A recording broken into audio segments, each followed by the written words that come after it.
Hi everyone, it's Mag, and last night there was a very special Persona 4 revival broadcast which lasted about 20 minutes, telling us more in depth about the game and what to expect.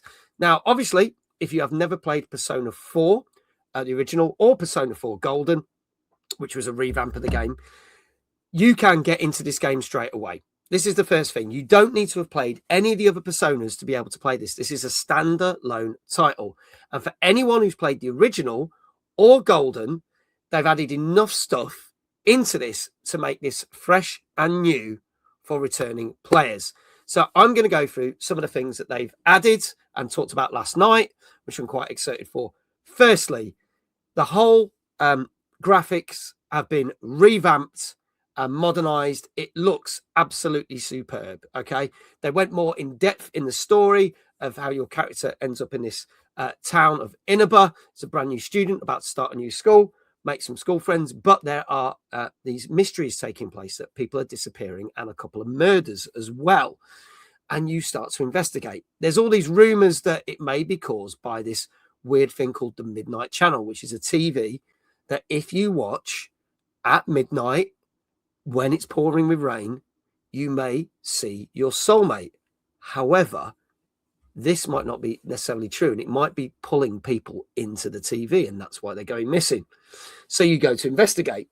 Now, the whole game has been given a combat overhaul, as well as musically and sound-wise. All the dialogue has now been re-recorded. And not only that, it's not just the main cutscenes that have voice acting. Every little dialogue box in this game has voice acting. That has never had this before. So every aspect is fully voice recorded.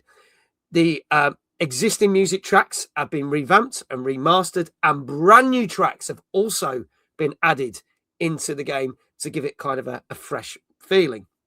They also went in depth into the new combat system. I'm going to jump to the video here and talk about some of the things.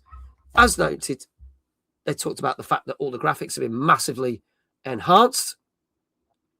But then there's new combat elements that have been added to make the game a lot easier.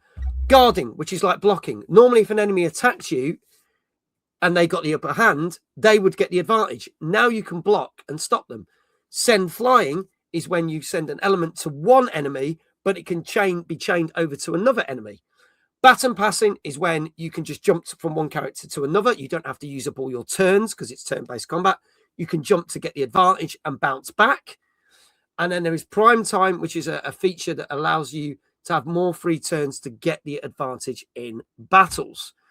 Not only this, but there is now some new finishing moves that they've added as well, which are called series finales. So basically, you do the most damage in the best possible styles. As mentioned, everything has been fully voiced and re-recorded, and the soundtrack also has been given a major overhaul. There is a lot going on with this game, and I can't wait to try it. Persona 4 is one of the games that I've not tried yet, so I'm very, very hyped for this because I played 3 and 5 and like them a lot. This comes out on the 18th of Feb 2027. Will be coming to Game Pass as well. If you want to find out more, go follow Atlas_West on all social media